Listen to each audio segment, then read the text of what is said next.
يسعك الفضاء الرحيم الفسيح فبالله كم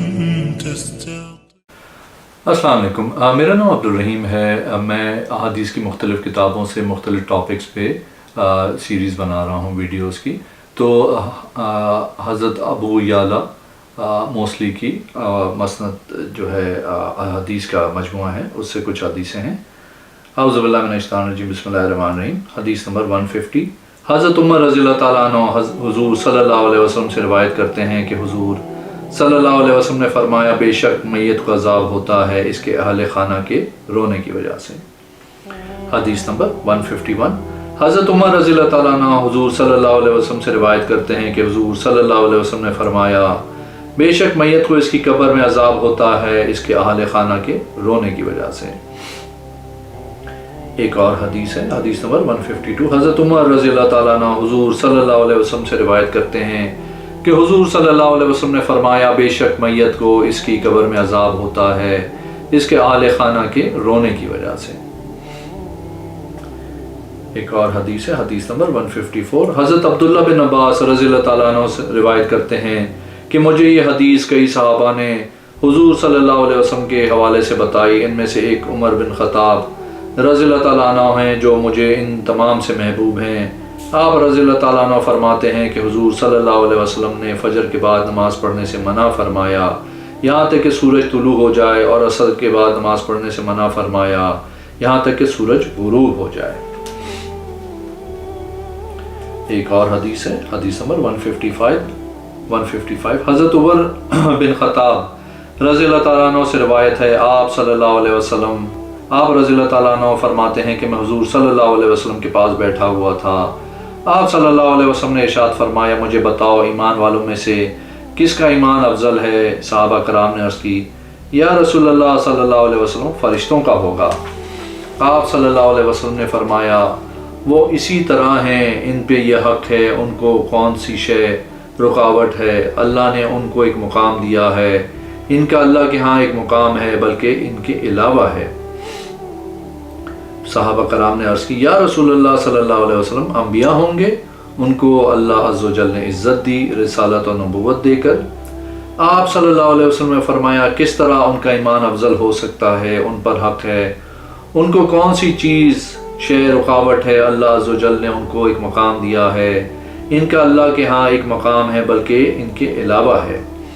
صحابہ نے عرض کی، یا رسول اللہ صلی اللہ علیہ وسلم شہداء ہوں گے جو دشمنوں کے ساتھ لڑتے ہوئے شہید ہوئے؟ آپ صلی اللہ علیہ وسلم نے فرمایا، ان کا ایمان کیسے ہو سکتا ہے؟ ان کو کون سی شے رکاوٹ ہے؟ یہ درجہ دینے سے اللہ عز و جل نے ان کو شہادت کے بدلے انبیاء کے ساتھ درجہ نہیں دیا بلکہ ان کے علاوہ ہیں۔ صحابہ کرام نے عرض کی، یا رسول اللہ صلی اللہ علیہ وسلم وہ کون ہے؟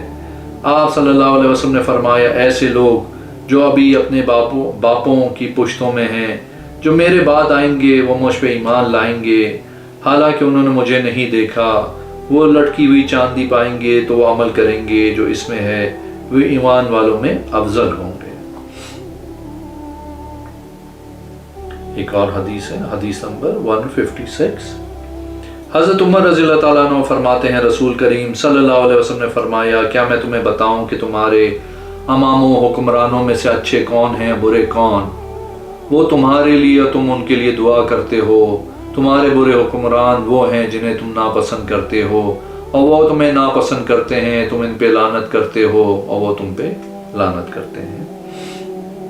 ایک اور حدیث ہے 157، حضرت عبداللہ بن عمر رضی اللہ تعالیٰ عنہ فرماتے ہیں، حضرت عمر رضی اللہ تعالیٰ عنہ نے حضرت اسامہ رضی اللہ تعالیٰ عنہ کا وظیفہ مجھ سے زیادہ مقرر کیا۔ میں نے عرض کی، میں نے 2 ہجرتیں کی ہیں، اسامہ رضی اللہ تعالیٰ عنہ نے 1 ہجرت کی ہے۔ حضرت عمر نے ان کو جواب میں فرمایا، ان کا باپ رسول اللہ صلی اللہ علیہ وسلم کو زیادہ محبوب تھے تیرے باپ سے، خود اسامہ حضور صلی اللہ علیہ وسلم کو زیادہ محبوب تھے تجھ سے۔ رہی بات ہجرت کی، تیرے والدین نے تو تیرے ساتھ ہجرت کی ہے۔ ایک اور حدیث ہے، حدیث نمبر 158، حضرت عمر رضی اللہ تعالیٰ عنہ سے مروی ہے، حضور صلی اللہ علیہ وسلم نے اپنی ازواج مطہرات کے ساتھ 1 ماہ تک ایلا فرمایا، جب 29 دن گزر گئے تو آپ صلی اللہ علیہ وسلم ان کے پاس گئے۔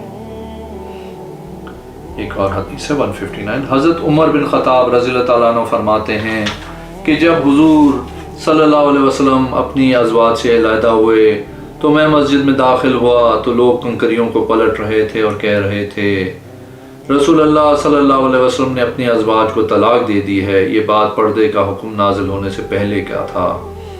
حضرت عمر رضی اللہ تعالیٰ عنہ نے کہا میں آج ضرور بتاؤں گا۔ میں حضرت عائشہ کے پاس آیا، میں نے کہا اے بنت ابو بکر، کیا آپ کی طرف سے رسول اللہ صلی اللہ علیہ وسلم کو تکلیف پہنچی ہے؟ حضرت عائشہ نے فرمایا اے ابن خطاب، مجھے اور آپ کو کیا، آپ اپنے عیب دیکھیں۔ میں حضرت حفصہ بنت عمر کے پاس گیا تو میں نے کہا اے حفصہ، کیا آپ کی طرف سے رسول اللہ صلی اللہ علیہ وسلم کو تکلیف ہوئی؟ اللہ کی قسم میں جانتا ہوں کہ حضور صلی اللہ علیہ وسلم آپ سے محبت نہیں کرتے ہیں، اگر میں نہ ہوتا تو حضور صلی اللہ علیہ وسلم ضرور تجھے طلاق دے دیتے۔ حضرت حفصہ بہت زیادہ رونے لگیں۔ میں نے ان کو کہا رسول اللہ صلی اللہ علیہ وسلم کہاں ہیں؟ حضرت حفصہ نے کہا کنویں میں اپنے خزانے میں ہیں۔ میں وہاں داخل ہوا تو میں نے حضرت ربا حضور صلی اللہ علیہ وسلم کے غلاموں کو کنویں کے کنارے پہ بیٹھے ہوئے دیکھا جو اپنی ٹانگیں اس میں لٹکائے ہوئے تھے۔ حضور صلی اللہ علیہ وسلم ان کے اوپر تشریف فرما تھے۔ میں نے آواز دی اے ربا، میرے لیے حضور صلی اللہ علیہ وسلم کے ہاں اجازت مانگیں۔ ربا نے کمرے کی طرف دیکھا، پھر میری طرف دیکھا اور کوئی جواب نہیں دیا۔ میں نے کہا اے ربا، میرے لیے رسول اللہ صلی اللہ علیہ وسلم کے ہاں اجازت مانگے۔ حضرت ربا نے کمرے کی طرف دیکھا، پھر میری طرف دیکھا اور کوئی جواب نہیں دیا۔ میں نے کہا اے ربا، میرے لیے رسول اللہ صلی اللہ علیہ وسلم کے ہاں اجازت مانگے۔ حضرت ربا نے کمرے کی طرف دیکھا، پھر میری طرف دیکھا، کوئی جواب نہیں دیا۔ میں نے اپنی آواز بلند کی اور میں نے کہا اے ربا، میرے لیے رسول اللہ صلی اللہ علیہ وسلم سے اجازت مانگے۔ میں نے خیال کیا کہ ہو سکتا ہے رسول اللہ صلی اللہ علیہ وسلم نے گمان کیا کہ حفصہ کے لیے آیا ہوں۔ اللہ کی قسم اگر حضور صلی اللہ علیہ وسلم مجھے حفصہ کی گردن اتارنے کا حکم دیتے تو میں ضرور اس کی گردن اتار کے لے آتا۔ میں نے اپنی آواز بلند کی، میری طرف اجازت کا اشارہ کیا گیا تو میں حضور صلی اللہ علیہ وسلم کے پاس آیا۔ آپ صلی اللہ علیہ وسلم چٹائی پہ لیٹے ہوئے تھے۔ میں بیٹھ گیا۔ آپ صلی اللہ علیہ وسلم میں تہمت پہنا ہوا تھا، اس کے علاوہ آپ صلی اللہ علیہ وسلم کے جسم اتھر پہ کوئی کپڑا نہ تھا۔ آپ صلی اللہ علیہ وسلم کے جسم اقدس پہ چٹائی کے نشان تھے۔ میں نے حضور صلی اللہ علیہ وسلم کے خزانے کو دیکھا، اس میں ایک ساعت تھا جو کمرے کے لیے کنارے میں لٹکے ہوئے تھے۔ میری آنکھوں سے آنسو جاری ہو گئے۔ میں نے فرمایا اے ابن خطاب، کیا ہوا تجھے؟ کس چیز نے رلایا؟ میں نے عرض کی اے اللہ کے نبی، میں کیوں نہ روں؟ یہ چٹائی کے نشانات آپ صلی اللہ علیہ وسلم کے جسم پہ ہیں۔ یہ خزانہ ہے کہ میں ان کے علاوہ دیکھ ہی نہیں رہا، جبکہ یہ کیسر اور کسرا پھلوں اور نہروں میں ہیں۔ آپ اللہ کے رسول اور ان کی تعریف کرنے والے ہیں، آپ کے لیے خزانہ؟ آپ صلی اللہ علیہ وسلم نے فرمایا اے ابن عمر، کیا تو خوش نہیں ہے کہ ان کے لیے دنیا ہو جائے اور ہمارے لیے آخرت؟ میں نے عرض کی کیوں نہیں؟ میں آپ صلی اللہ علیہ وسلم کے پاس جس وقت داخل ہوا تھا تو میں نے آپ صلی اللہ علیہ وسلم کے چہرے پہ غصے کے اثرات دیکھے۔ میں نے عرض کی یا رسول اللہ صلی اللہ علیہ وسلم، آپ کو عورتوں کی طرف سے کیا تکلیف ہوئی؟ اگر آپ صلی اللہ علیہ وسلم ان کو طلاق دیتے ہیں تو اللہ اور ان کے فرشتے اور جبریل اور میکائیل اور میں اور ابو بکر اور ایمان والے آپ صلی اللہ علیہ وسلم کے ساتھ ہے۔ میں بہت کم گفتگو کروں گا، میں اللہ کی تعریف کروں گا۔ میں امید کرتا ہوں اس سلسلے میں میری تصدیق اللہ کرے۔ جو میں نے عرض کی تو یہ آیت نازل ہوئی، عسیٰ ربہ ان طلقکن، آخر تک۔ حضرت عائشہ اور حفصہ رضی اللہ تعالیٰ عنہ دونوں نے زور باندھا تھا حضور صلی اللہ علیہ وسلم کے تمام ازواج پہ۔ میں نے عرض کی یا رسول اللہ صلی اللہ علیہ وسلم، آپ صلی اللہ علیہ وسلم نے ان کو طلاق دے دی ہے؟ آپ صلی اللہ علیہ وسلم نے فرمایا نہیں۔ میں نے عرض کی یا رسول اللہ صلی اللہ علیہ وسلم، میں مسجد میں داخل ہوا تو صحابہ کرام کنکریوں کے ساتھ کھیل رہے تھے اور کہہ رہے تھے حضور صلی اللہ علیہ وسلم نے اپنی ازواج کو طلاق دے دی ہے۔ آپ صلی اللہ علیہ وسلم نے فرمایا ان کے پاس جاؤ اور ان کو بتاؤ کہ آپ صلی اللہ علیہ وسلم نے طلاق نہیں دی۔ فرمایا ٹھیک ہے، اگر تو چاہے تو میں مسلسل بتاتا رہوں گا، یہاں تک کہ غصہ آپ کے چہرے سے چلا گیا، یہاں تک کہ آپ صلی اللہ علیہ وسلم کے چہرے سے مسکراہٹ ظاہر ہوئی۔ آپ صلی اللہ علیہ وسلم کے دانت مبارک لوگوں میں سے سب سے زیادہ خوبصورت تھے۔ پھر حضور صلی اللہ علیہ وسلم نیچے اترے تو میں بھی اترا۔ حضور صلی اللہ علیہ وسلم اترے تو ایسا محسوس ہو رہا تھا کہ آپ کے ہاتھ زمین سے مس نہیں ہو رہے ہیں۔ میں نے عرض کیا، رسول اللہ صلی اللہ علیہ وسلم آپ کمرے میں 29 دن رہے ہیں۔ آپ صلی اللہ علیہ وسلم نے فرمایا، مہینہ 29 کا بھی ہوتا ہے۔ میں مسجد کے دروازے میں داخل ہوا تو میں نے اپنی بلند آواز سے آواز دی، حضور صلی اللہ علیہ وسلم نے طلاق نہیں دی ہے، اور یہ آیت مبارک نازل ہوئی وَإِذَا جَاءَهُمْ إِلَىٰ آخر۔ میں وہ تھا جس نے اس سے یہ معاملہ استثنایات کیا تھا۔ اللہ عز و جل نے اختیار والی آیت نازل فرمائی۔ ایک اور حدیث نمبر 160، حضرت عمر رضی اللہ تعالیٰ عنہ سے روایت ہے، حضور صلی اللہ علیہ وسلم نے ارشاد فرمایا، لیلۃ القدر کو رمضان المبارک کے آخری عشرہ میں تلاش کرو۔ ایک اور حدیث ہے 161، حضرت عمر رضی اللہ تعالیٰ عنہ سے روایت ہے، میں نے جس گھوڑے کو اللہ کی راہ میں دیا تھا اس کو بازار میں فروخت کرتے ہوئے پایا۔ میں نے اس گھوڑے کو خریدنے کا ارادہ کیا تو حضور صلی اللہ علیہ وسلم نے مجھے اس بات سے منع فرما دیا۔ ایک اور حدیث ہے، حدیث نمبر 162، حضرت عمر رضی اللہ تعالیٰ عنہ فرماتے ہیں، ایک دفعہ میں نے عرض کی، یا رسول اللہ صلی اللہ علیہ وسلم، کہ آپ صلی اللہ علیہ وسلم نے مجھے یہ نہیں فرمایا کہ تیرے لیے بھلائی یہ ہے کہ تو لوگوں میں سے کسی کو کوئی چیز شے نہ مانگ، یہ جو آپ صلی اللہ علیہ وسلم عطا کر رہے ہیں یہ بھی تو مانگنے کے زمرے میں آتا ہے۔ آپ صلی اللہ علیہ وسلم نے فرمایا، جو اللہ عز و جل عطا کرے بغیر مانگے وہ لے لیا کرو، یہ وہ رزق ہے جو آپ کو اللہ تعالیٰ نے دیا ہے۔ ایک اور حدیث ہے 163، حضرت عمر رضی اللہ تعالیٰ عنہ فرماتے ہیں، تم کو معلوم ہے کہ حضور صلی اللہ علیہ وسلم نے فرمایا کہ رمضان کے آخری عشرے میں لیلۃ القدر کو طاق راختوں میں تلاش کرو۔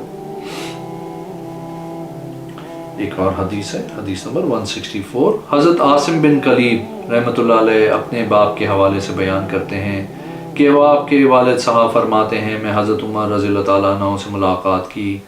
آپ رضی اللہ تعالیٰ عنہ حج کے لیے آئے ہوئے تھے۔ میں نے خیمے کے پاس پیچھے سے آواز دی، خبردار، میں فلاں بن فلاں جرمی ہوں، ہماری بہن کا بیٹا اس کا بھائی ہے، اس نے نبی فلاں کی مدد کی ہے، ہم نے اس پہ رسول پاک صلی اللہ علیہ وسلم کا فیصلہ پیش کیا، اس نے انکار کر دیا۔ حضرت عمر رضی اللہ تعالیٰ عنہ نے خیمے کی ایک جانب کو اٹھایا۔ آپ رضی اللہ تعالیٰ عنہ نے فرمایا، کیا آپ اس صاحب کو جانتے ہیں؟ میں نے کہا جی ہاں وہ ہے۔ آپ رضی اللہ تعالیٰ عنہ نے فرمایا، اس کے پاس دونوں چلتے ہیں۔ ہم اس کے پاس آئے، ہم تمہارے لیے رسول اللہ صلی اللہ علیہ وسلم کا فیصلہ نافذ کرتے ہیں۔ راوی بیان کرتے ہیں، ہم بیان کر رہے تھے، بے شک فیصلہ 4 اونٹ ہیں۔ ایک اور حدیث ہے 165، حضرت سعد بن ابی وقاص رضی اللہ تعالیٰ عنہ فرماتے ہیں کہ حضرت عمر رضی اللہ تعالیٰ عنہ سے موضع پہ مسا کے متعلق مسئلہ پوچھا گیا۔ حضرت عمر رضی اللہ تعالیٰ فرماتے ہیں، میں نے حضور صلی اللہ علیہ وسلم سے سنا ہے، آپ صلی اللہ علیہ وسلم موضوع کے ظاہر پہ مسا کرنے کا حکم دیتے تھے جب دونوں پاکی کی حالت میں پہنے ہوئے ہوں۔ ایک اور حدیث ہے 166، حضرت عمر رضی اللہ تعالیٰ عنہ فرماتے ہیں، میں نے حضور صلی اللہ علیہ وسلم سے سنا، آپ صلی اللہ علیہ وسلم ہمیں موضوع پہ مسا کرنے کا حکم دیتے تھے، اور مسافر کے لیے 3 دن اور 3 راتیں، اور مقیم کے لیے 1 دن اور 1 رات۔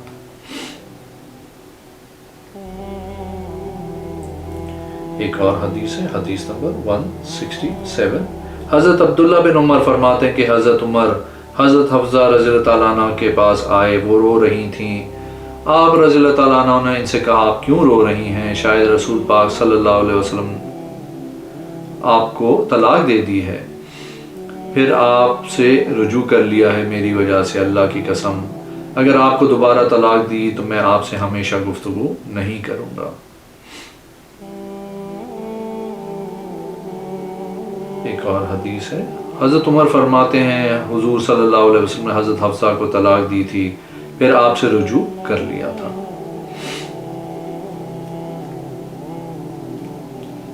ایک اور حدیث ہے، حدیث نمبر 170، حضرت عمر بن خطاب رضی اللہ تعالیٰ عنہ فرماتے ہیں، میں نے حضور صلی اللہ علیہ وسلم سے سنا، آپ صلی اللہ علیہ وسلم ایک اہل قبرستان کا ذکر کر رہے تھے.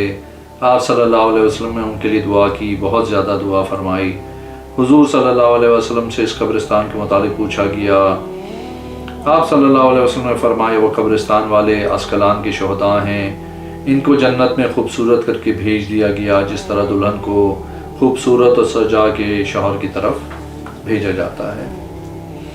اگر آپ نے میرے چینل کو اب تک سبسکرائب نہیں کیا تو پلیز کیجئے، اس ویڈیو کو لائک کیجئے. اگلی ویڈیو میں انشاءاللہ حاضر ہوں گا.